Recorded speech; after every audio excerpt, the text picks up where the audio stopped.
எப்பவுமே இல்லாத அளவுக்கு மிகப்பெரிய மாற்றத்தை சந்திக்க இருக்கக்கூடிய தேர்தல் களமாக பார்க்கப்படுவது நம்ம தமிழ்நாடு ஏப்ரல் 23, 2026 தேர்தலை தான்.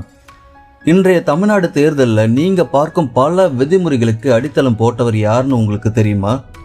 அந்த ஒரே ஒரு மனிதர் TN சேஷன் அவர்கள் தான். 1990 தலைமை தேர்தல் அதிகாரியாக பதவியேற்ற TN சேஷன் அவர்கள் அப்போது தேர்தல் என்றாலே நள்ளிரவு பிரச்சாரங்கள், ஓட்டுக்கு பணம் கொடுப்பது, சாதி மோதல்கள், இது போன்ற செய்திகள் தான் நம்மை சுற்றி அதிகம் கேட்கக்கூடியதாக இருக்கும்.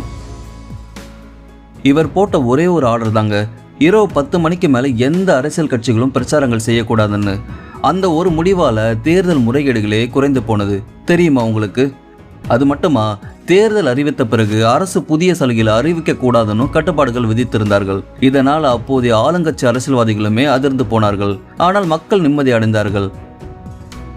இன்றைய 2026 தமிழ்நாடு தேர்தலையும் போஸ்டர்கள் அகற்றப்படுகின்றன. அதே மாதிரியான தேர்தல் விதிமுறைகள் இன்றைக்கு நடைமுறையில் இருக்கின்றன. இவை எல்லாமே TN சேஷன் அவர்கள் தொடங்கிய மாற்றத்தின் தொடர்ச்சி தான் இதற்கு காரணமே.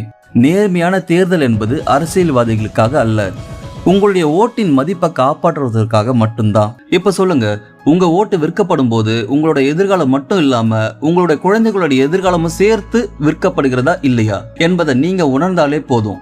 வரப்போற ஏப்ரல் 23, 2026 தேர்தலில் உங்களோட ஓட்டு உங்களோட குரலாக மாறினா மட்டும்தான் அடுத்த 5 வருஷத்துக்கு நீங்க நிம்மதி பெருமூச்சு விட முடியுங்க. அதுக்கு உங்களோட விரலை பயன்படுத்தினாலே போதும். இப்படிக்கு உங்கள் மனசாட்சியாக நான்.